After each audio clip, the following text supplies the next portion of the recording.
제목 정년 퇴직 후 손자 육아에 매달린 할아버지. 결국 내린 선택은. 여러분, 혹시 이런 말 들어보셨나요? 아빠는 이제 시간 많으니까 애들 맡아주세요. 평생 회사를 위해 일하다가 은퇴한 순간 아버지는 곧장 가족의 무료 보모로 불려나갑니다. 오늘의 주인공, 서울 강남의 한 아파트에 사는 박종수 할아버지 가명 66세 역시 그랬습니다. 정년 퇴직 후 하고 싶은 일이 많았지만 현관문 너머 기다리고 있던 건 손자의 등하교와 새끼 식사 준비였습니다. 그리고 그 끝에는 무릎 수술을 하고도 여전히 아이를 맡아달라는 가족의 요구가 있었습니다. 나는 결국 결심했습니다. 이제는 내가 꿈꿔왔던 삶을 살겠다. 서울 강남의 한 아파트. 아침 햇살이 창문을 가득 채우지만 그 빛은 박종수 씨의 얼굴을 환하게 비추지 못했습니다. 62세 정년 퇴직을 맞은 나는 이제 내 시간을 살아보자라는 다짐으로 회사를 떠났습니다. 평생 회사와 집만 오가며 살았던 나였기에 마음속엔 이루고 싶은 것들이 많았습니다. 등산, 여행, 그림, 음악, 트럼펫, 이제는 해도 되지 않나? 스스로에게 그렇게 말하던 순간 나는 자유의 기쁨을 느꼈습니다. 그러나 그 자유는 오래가지 않았습니다. 퇴직한 지 한 달이 지나지 않아 아들의 부탁이 이어졌습니다. 아버지, 요즘 시간 많으시잖아요. 준호등하교 좀 부탁드려요. 처음엔 흔쾌히 받아들였습니다. 손자의 손을 잡고 학교에 데려다주며 느낀 따스함은 지난 세월의 공백을 메워주는 듯 했습니다. 아이의 작은 손이 그의 주름진 손을 꼭 쥐고 있을 때 나는 자신이 여전히 필요하다는 사실에 위로를 받았습니다. 하지만 그 일은 일주일, 한 달, 그리고 몇 년으로 이어졌습니다. 아침 7시 도시락을 싸고 오후 3시 교문 앞에서 기다리며 저녁 6시 숙제를 지켜보는 시간. 박종수 씨의 하루는 손자의 일정표로 가득 찼습니다. 그는 원래 성실하고 묵묵한 사람이었습니다. 회사에서도 가정에서도 큰 소리 내지 않았습니다. 늘 누군가를 먼저 생각했고 자신은 뒤로 미루었습니다. 그래서였을까요? 아들의 부탁을 거절하는 법을 몰랐습니다. 며느리의 당연한 듯한 부탁에도 그래, 알겠다라며 웃어 넘겼습니다. 아버지, 오늘은 늦지 말아주세요.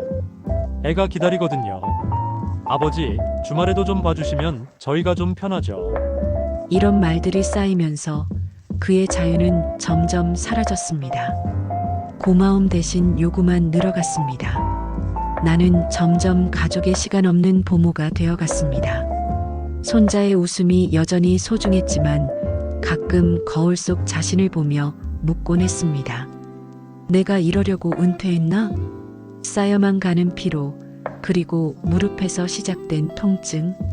나는 아직 말하지 않았지만 이미 알았습니다. 곧 더 큰 갈등이 찾아올 것을. 아직 아무도 눈치채지 못한 그의 마음속 결심. 그것이 머지않아 그의 인생을 바꿔놓을 것입니다. 퇴직 후 손자 돌봄은 처음엔 기쁨이었습니다. 그러나 시간이 흐를수록 그 기쁨은 의무가 되었고 그 의무는 곧 굴레가 되었습니다. 아들의 한마디는 늘 같았습니다. 아버지, 요즘은 시간이 많으시니까요.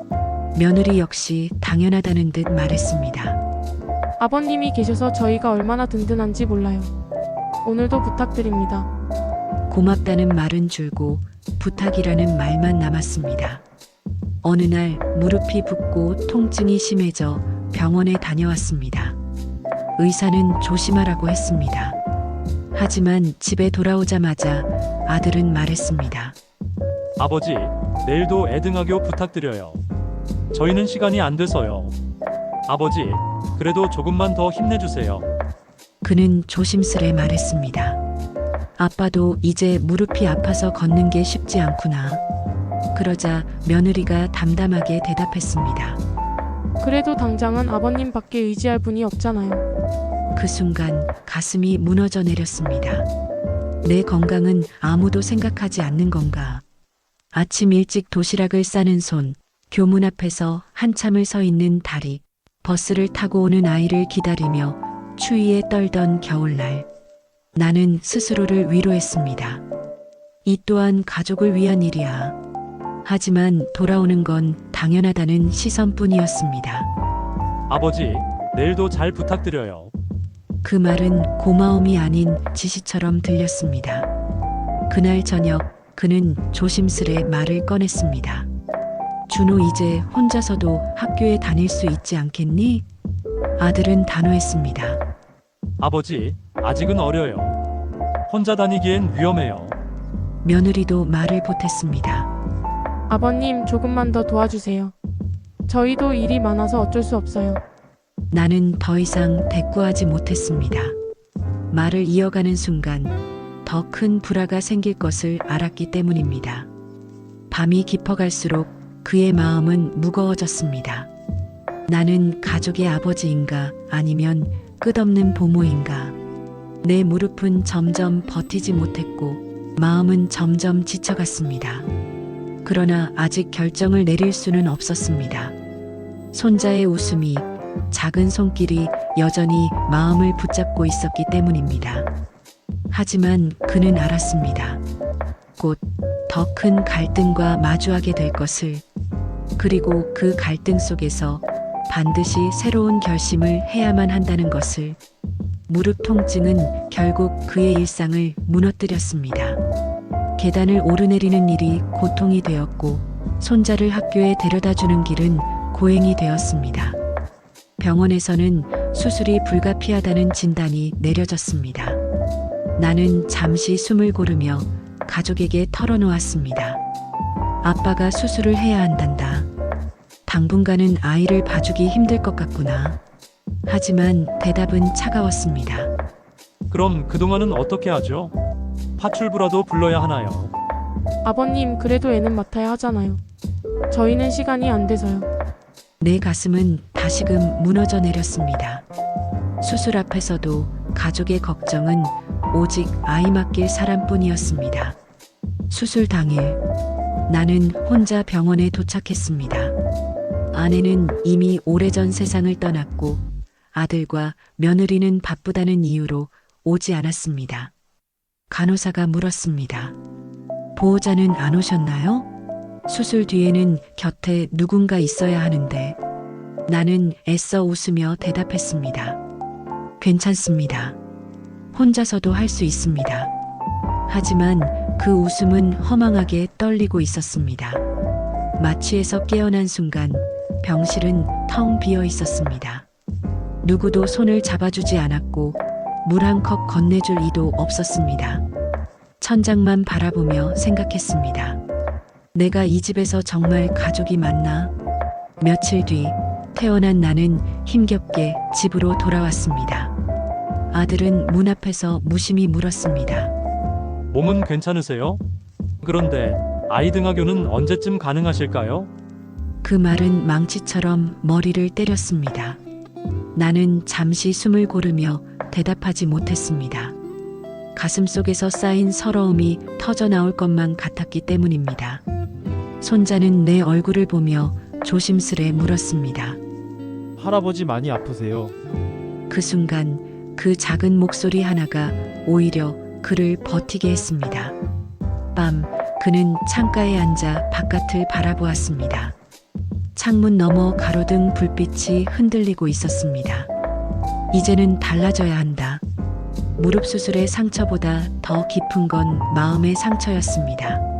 그러나 그 속에서 나는 희미한 결심을 붙잡았습니다. 나는 더 이상 무료 보모가 아니다. 내 삶을 되찾아야 한다. 손자에게도 내 자신에게도. 하지만 아직 방법은 없었습니다. 그저 가슴속에 싹튼 결심만이 남아 있었습니다. 나는 스스로에게 물었습니다. 이 위기를 어떻게 극복할 수 있을까? 그 질문은 아직 답을 갖지 못했지만 분명한 건 이 순간이 내 인생을 바꾸는 전환점이 될 것이라는 사실이었습니다. 창가에 앉아 스스로에게 물었던 질문. 이 위기를 어떻게 극복할까? 그 답을 찾기 위해 나는 천천히 움직이기 시작했습니다. 수술 뒤 아직 무릎은 불편했지만 마음은 달라져 있었습니다. 이대로는 안 된다. 내 삶을 되찾아야 한다.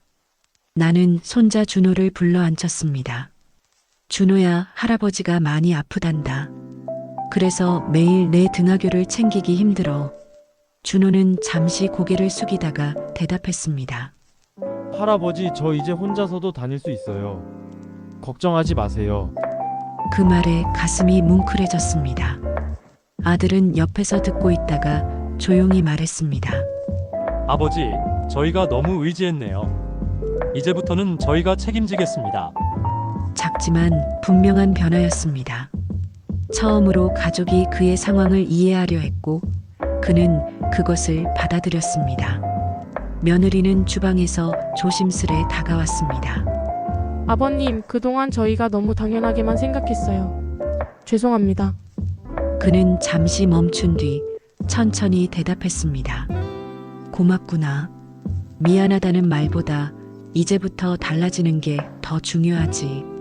짧은 대화였지만 지난 세월의 서운함을 조금씩 덮어주는 순간이었습니다. 며칠 뒤 나는 등산화를 꺼냈습니다. 오래전 사두고 신지 못했던 신발이었습니다. 동네 산에 오르며 나는 숨이 차오르는 걸 느꼈습니다.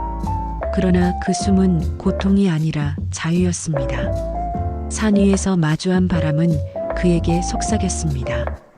늦지 않았다. 이제 시작이다. 나는 동호회 모임에도 나갔습니다. 새로운 사람들과 어울리며 웃음을 되찾았고 집으로 돌아오자 손자가 물었습니다. 할아버지, 오늘 즐거우셨어요? 그래, 아주 즐거웠단다. 거실 창문 너머로 저녁 노을이 번지고 있었습니다. 나는 가족을 바라보며 조용히 말했습니다. 앞으로는 할아버지도 하고 싶은 걸 하면서 살 거야. 너희는 너희대로 잘 살아가고. 아들은 고개를 끄덕이며 대답했습니다. 네, 아버지. 이제는 저희가 아버지 지켜드릴게요. 그 말에 나는 처음으로 안도했습니다. 위기 속에서도 작은 대화와 변화가 희망을 만들어낸 순간이었습니다. 박종수 씨의 집에는 더 이상 무거운 침묵이 흐르지 않았습니다. 손자는 이제 혼자 등하교를 했고 아들은 아버지를 대신해 아이를 챙기기 시작했습니다. 작은 변화였지만 그 속에서 나는 진심 어린 안도감을 느꼈습니다. 어느 저녁 가족이 모여 앉았습니다.